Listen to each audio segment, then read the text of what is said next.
suasana seperti itu yang saya bawa sampai sekarang, bahwa kalau kita ada ruang yang cukup untuk punya kebebasan, tetapi di sisi lain diajari untuk memiliki prinsip, rasanya perjalanan hidup yang mengalir itu jadi bekal kemudian hari. Perjalanan hidup yang mengalir menjadi bekal. Boleh tepuk tangan dulu teman-teman Golkar.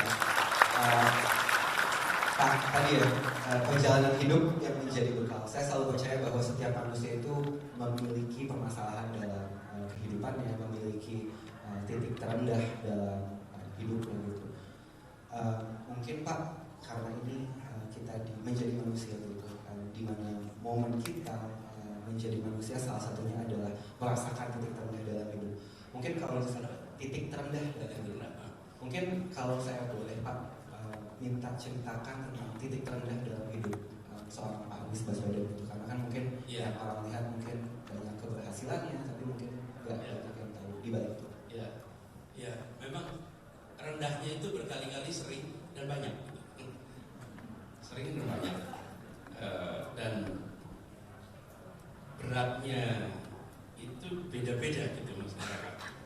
Yang dulu saya rasakan berat sekali rasanya itu, ketika ditengok sekarang tuh kayak masa sih itu berat gitu ya? Tapi pas waktu itu tuh berat sekali, jadi beban gitu. Ada yang traumatik juga. Saya pernah mengalami di salah satu titik terendah ya. Saya SD kelas 3. Terus kami di Jogja itu liburan ke Jakarta waktu itu. Ketika liburan ke Jakarta, saya bertiga, dari saya, adik saya perempuan umur 7 tahun, kemudian ada adik saya lagi, satu umur 5 tahun, saya umur 9 tahun. Pas di Jakarta, kami ke Halim, Bandara Scarlett, Halim ini. Pas di Halim terjadi kecelakaan, di mana adik saya meninggal di tempat kejatuhan lemari di bandara. Dan saya waktu itu sedang masuk kamar mandi. Jadi masuk kamar mandi, keluar dari kamar mandi, ini saya ceritain, lantainya itu merah dengan darah. Saya keluar itu kaget. Terus orang di situ ngangkat saya diangkat, dibawa ke pinggir. Orang bicara apa yang saya nggak tahu apa gitu, ditarik ke pinggir. Dan saya tidak tahu itu siapa gitu. Oke. Kemudian beberapa waktu baru saya tahu bahwa ternyata itu adalah adik saya. Jadi adik saya yang umur 7 tahun itu, dia lagi jalan, lemari di situ jatuh, mengenai kepalanya persis lagi jalan, dan sidai ini. Bayangkan waktu itu ya, saya mengalami benturan psikologis yang tak terbayangkan. Bayangkan jalan sama-sama, pergi sama-sama, liburan sama-sama dari Jogja nih, bertiga sama adik saya. Pas sampai di situ, kita mau jemput keluarga pulang haji waktu itu. Lalu pulang dari sana itu adiknya hilang, kayak ketemu lagi. Tanpa pernah ada persiapan, jadi itu satu masa di mana ketika saya pulang ke Jogja pun itu kayak kosong gitu. Masuk kamar, adik saya nggak ada, dan barang-barangnya masih ada semua di situ. Jadi itu satu periode saya kelas 3 SD, di mana saya merasakan yang disebut dengan kehilangan dalam arti sesungguhnya. Dan di situ saya baru pertama kali ketemu yang namanya apa itu mati gitu, apa itu meninggal, dan apa itu yang namanya tidak pernah ketemu lagi gitu. Dan saya sedihnya luar biasa. Ayah ibu saya di Jogja lagi, jadi mereka di sini. Mereka baru dijemput besoknya ke Jakarta, dan ketika dijemput mereka nggak diberitahu bahwa ada kejadian ini. Kalau sekarang barangkali udah ada yang motret kirim gambar gitu, itu udah ada. Jadi keluarga kami itu mendapatkan hempasan yang dahsyat. Ibu saya tidak pernah membayangkan harus menguburkan anak yang dilahirkan, tidak pernah terbayang. Ayah saya tidak pernah membayangkan. Dan saya masih ingat itu saat-saat pemakaman dan lain-lain itu salah satu titik terendah di dalam perjalanan hidup saya. Dan dimakamkan di pemakaman Kober di Jatinegara sini. Dan ketika saya bertugas di gubernur, saya betul-betul mencari makam itu dan tidak ketemu. Sampai sekarang tidak ketemu. Karena rupanya kami itu di Jogja nggak terbiasa kalau makam itu ditumpuk-tumpuk dan hilang gitu. Kalau di Jakarta tumpuk-tumpuk, akhirnya yang makam yang lama itu nggak ada. Saya sampai minta catat semuanya, nyari semuanya nggak ketemu tuh. Adik saya namanya Haifa. Bagaimana kemudian bangkit ya? Yang menarik ya, yang mengajak saya untuk melewati ini itu justru ibu. Kan ibu yang paling kehilangan tuh di dalam proses ini kan. Dan pelan-pelan itu diajak bicara satu-satu sampai saya tidak ingat persis waktunya, tapi kira-kira sesudah saya kelas 4, kelas 5, setahun 2 tahun kemudian saya mulai merasa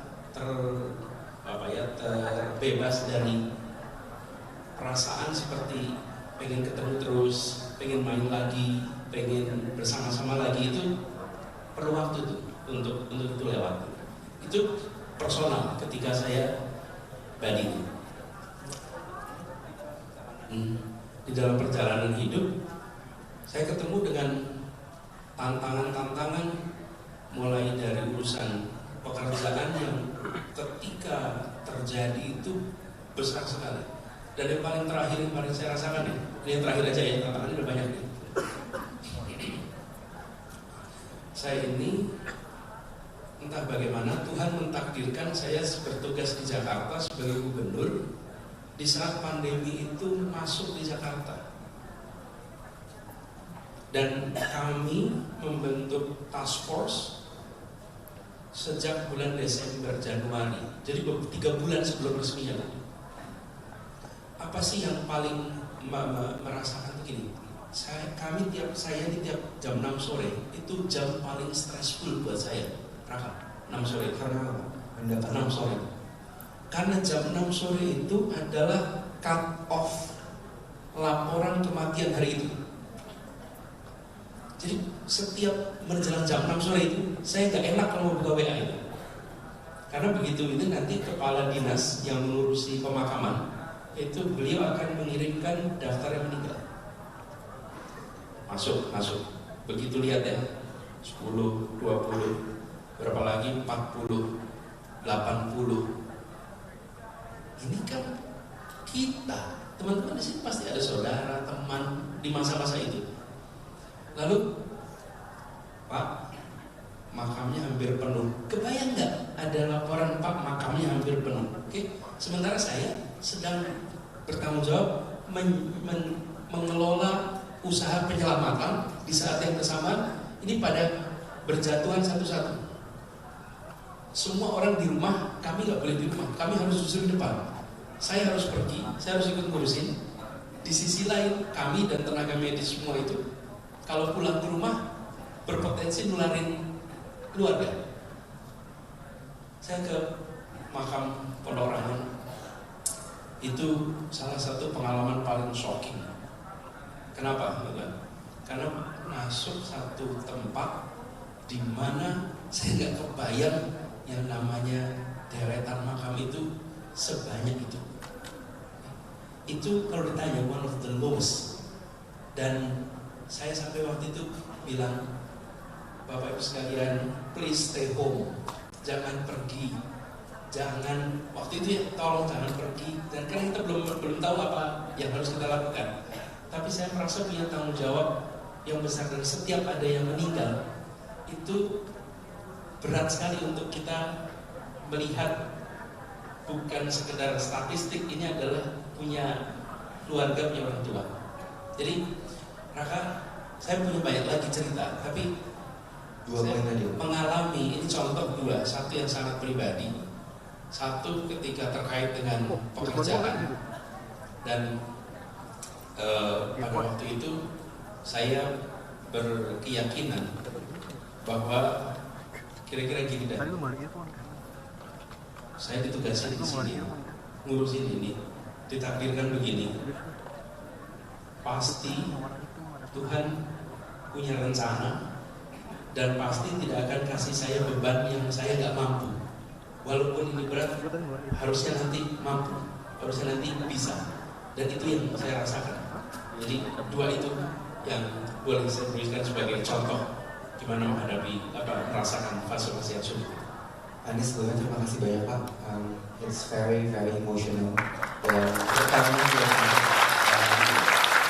saya sebelumnya sorry to hear that. Pasti bukan sebuah pengalaman yang mudah. Tapi tadi ada satu poin yang menarik bahwa walau berat tapi pasti bisa dilewati gitu Pak. Dan sekali lagi terima kasih Pak Anies mau menceritakan salah satu titik terendah dalam hidup Pak Anies gitu. Apalagi tadi ya Pak, berkaitan dengan ketika Bapak menjabat sebagai seorang gubernur. Banyak yang bilang Pak, it's lonely at the top. Rasanya sepi ketika menjadi seorang pemimpin. Mungkin sebagai seorang pemimpin, apakah ada kalanya Pak Anies Baswedan merasa kesepian?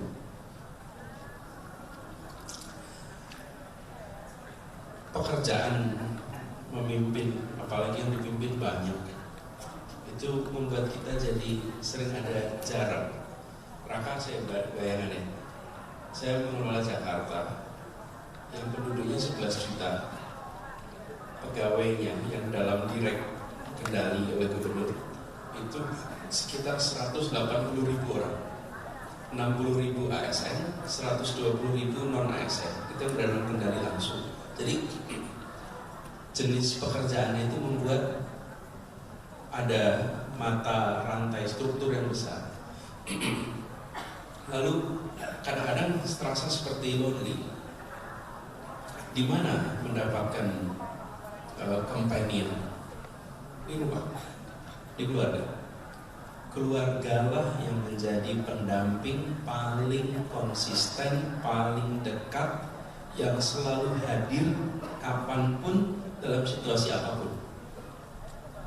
Jadi Ferry ini istri saya dari sini yang nemenin terus, dan Alfa dan ini ada Ismail, ada Raulat, anak-anak kami yang menemani, dan keluargalah yang membuat you're not lonely at the top, because with family you're not in the top, you are among them. Ingat itu. Saya kalau pulang buat Ismail nggak penting ini bapaknya mau gubernur kayak mau wali kota kayak apa, enggak, dia adalah he's my dad, that's all, nggak lebih. Dan Ferry juga gitu, Ferry juga ya mau kerja apapun dia di luar, di rumah he is my lovely husband, benar gitu ya, gitu husband. Dan kami juga begitu. Jadi saya merasakan cure-nya dari pekerjaan yang seringkali berjarak itu, cure-nya ada di keluarga. Oke, Pak Anies, mungkin banyak sekali tekanan yang Pak Anies dapatkan gitu. Saya mau tanya Pak, pernah overthinking nggak? Karena kan sekarang kan kita generasi overthinking ya, katanya malam, nggak bisa tidur. Pak Anies pernah merasa overthinking di malam hari gitu, dan ketika overthinking, cemas atau stres, gimana sih Pak Anies merawat kesehatan mental di tengah kesibukan sehari-hari?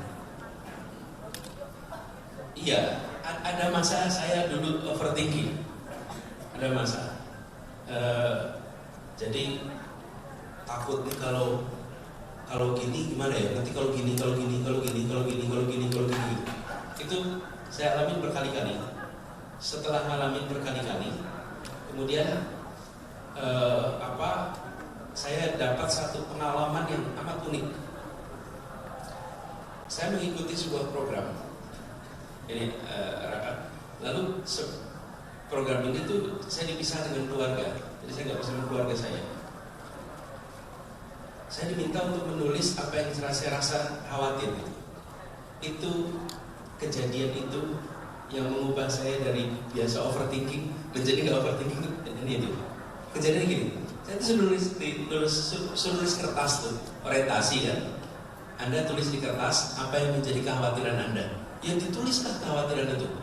Jadi saya nulis kekhawatiran panjang sekali. Khawatir ini terus gitu. Kekhawatiran. Saya nggak tahu mau diapain kertas ini. Saya cuma disuruh nulis Apa yang jadi kekhawatiranmu sekarang? All my overthinking itu written down. Sampai sekarang? Nah enggak, waktu itu ya. Nah yang menarik, terus kan saya masukin amplop, ditutup. Saya nggak tahu sama trainernya, pelatihnya itu diapain gitu. 3 bulan kemudian saya terima surat amplop yang tulisan alamatnya itu tulisan tangan saya gitu. Apa ya dia gitu. Nah ketika saya buka ternyata isinya itu yang saya tulis 3 bulan lalu. Oke, si trainer itu sama dia dimasukkan ke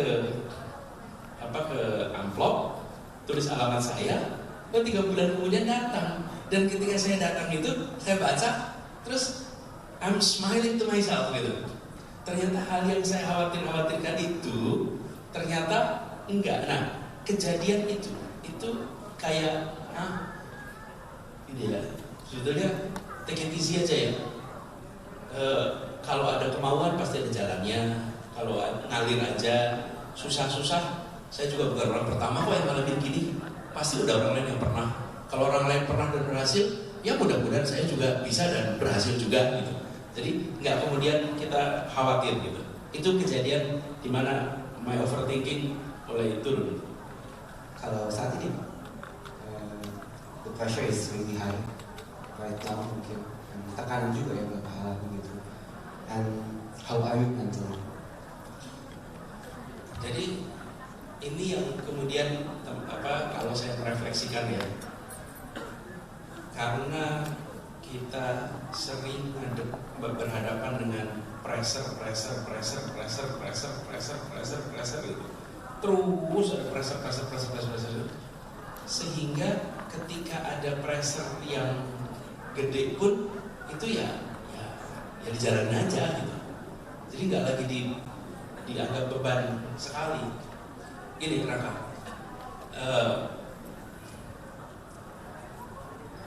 kalau kita ini air ini beratnya 600 ml, jadi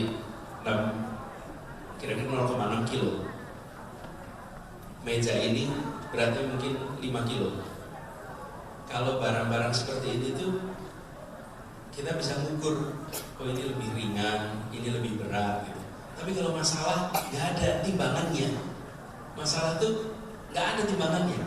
Tadi pengalaman saya yang saya rasakan, karena sering ketemu masalah, kemudian ternyata masalah yang berat-berat sekalipun ujungnya ada jalan keluarnya, jadi sekarang tuh kalau ketemu masalah yang rasanya buntu itu seperti insya Allah nanti ada jalan keluarnya juga kok, walaupun saya belum tahu sekarang apa gitu, tapi yakin kok. Kenapa? Karena dulu begitu, dan mudah-mudahan besok juga bisa begitu gitu.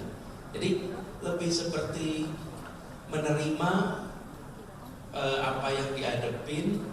Kalau dapat tekanan besar dijalanin, diterima aja, karena dulu juga bisa, insya Allah besok juga bisa. Dan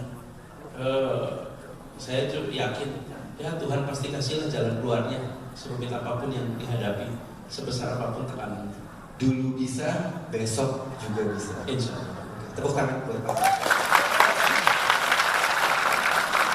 Anies. Di sini mungkin orang yang hadir usianya masih banyak yang muda Pak. Kalau Bapak punya kesempatan untuk berbicara dengan diri Pak Anies di usia 25 tahun, kira-kira apa yang mau disampaikan? Lebih banyak senang-senang. Dulu rasanya saya agak terlalu serius kan, nikmatin aja. Dulu waktu saya umur 25, saya aktif di organisasi, saya aktif kegiatan gitu. Waktunya dihabiskan dengan banyak kegiatan. Ya sekarang enjoy aja, nikmatin. Dan waktu itu saya sama Ferry sudah mulai, jadi umur 25 saya sama Ferry ngobrol, ambil secari kertas, kita nulis rencana hidup kita. Masih pacar, belum jadi suami istri. Tapi waktu itu saya bilang sama Fer, kita tulis yuk apa yang kita kepengenin ke depan. Waktu itu pakainya kertas kan belum ada tisu. Kalau sekarang barangkali bisa terus pakai yang lain. Itu masih kertas. Nikmatin, kerjakan yang disukai. Jadi kalau saya bilang pada diri saya kerjakan aja yang disukai. Kesempatan itu kalau ada, maka ambil dan jadilah yang sibuk. Jadi yang sibuk. Sibuk aja. Sibuk itu terserah sesuai dengan hobi, sesuai dengan passion, sesuai dengan kesempatan. Tapi pokoknya jangan, kalau saya nih bilang jangan nganggur aja, tapi be busy, karena tanpa kita mengira yang kita kerjakan itu ternyata di kemudian hari ada manfaatnya. Be busy tanpa kita sadari apa yang kita kerjakan di suatu hari kemudian. Saya kasih contoh boleh? Boleh. Saya kasih contoh. Teman-teman, saya ini SMP, pengen ikut organisasi, pengen ikut OSIS, itu dikasih tugas. Dikasih tugasnya itu jadi seksi pengabdian masyarakat. Pengabdian masyarakat. Ternyata pengabdian masyarakat itu tugasnya kalau ada yang meninggal dunia di sekolah, maka mengumumkan berita duka ke kelas-kelas, lalu mengumpulkan uang duka dari seluruh siswa-siswanya. Jadi saya keliling tuh, satu sekolah 30 kelas Raka. Jadi saya 30 kelas tuh muter setiap kali itu. Itu di OSIS bukan posisi yang keren. Yang keren tuh jadi ketua OSIS, jadi sekretaris. Ini tuh bagian yang paling enggak dianggap gitu. Oke. Saya kerjain itu. Tahu nggak apa yang terjadi?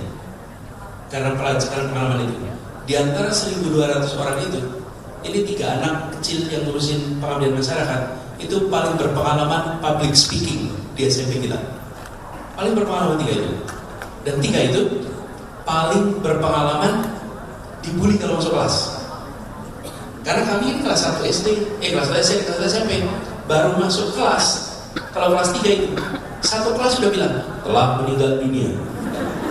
Karena pasti 3 orang ini kalau datang ngomong berita duka. Jadi wajah kami itu wajah kematian di sekolah. Iya, sesekolah kenal kita sebagai wajah kematian. Makanya kalau anak ini ngetop berarti ada yang meninggal. Dan kami belum ngomong, sekelas sudah bilang telah meninggal dunia. Nah, yang apa yang terjadi? Kebiasaan tuh dibully. Kebiasaan apa lagi? Keterampilan apa? Pinjam catatan karena ketinggalan pelajaran. Oke? Kemudian belajar komunikasi. Jadi saya bilang kepada teman-teman, gak usah teman anak-anak juga, kalau ikutan di sekolah ikut apa aja, nggak usah pilih-pilih, nggak usah dianggap harus yang keren, posisi ini, posisi itu, enggak. Posisi apapun, if you do it seriously, you will be learning and it will benefit you in the future. Pak Anies, saya belajar banyak sekali hari dari Bapak. Mungkin saya akan sendirian nanya-nanya sama Bapak. Habis ini saya akan lempar question ke teman-teman yang hadir. Tapi mungkin sebelum itu Pak, menurut seorang Bapak Anies Baswedan, apa definisi menjadi manusia?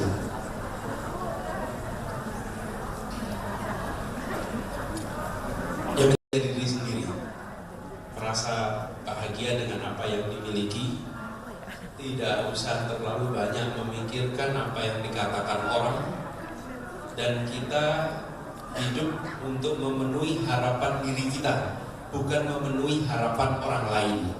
Berhenti menghabiskan energinya untuk memikirkan what people expect about me, tapi lebih pada what I expect about myself and what my family expect about me. Itulah rasanya. Jadi kita nggak punya beban. Dan teman-teman, tempatkan semua yang kita kerjakan itu kaitannya dengan apa yang membuat kita merasa berguna, apa yang membuat kita merasa dirasa manfaatnya bagi siapa? Kalau menurut saya ini bagi diri sendiri, bagi keluarga, bagi lingkungan terdekat. Itu aja dulu. Kalau itu sudah dapat, maka rasanya sudah memberikan manfaat untuk diri sendiri dan keluarga kita. Tepuk tangan sekali buat Mas. Mungkin saya izin lempar ke beberapa, ada yang mau bertanya? Mungkin boleh dari yang sebelah sana. Kita tampung 2-3 pertanyaan dulu ya teman-teman.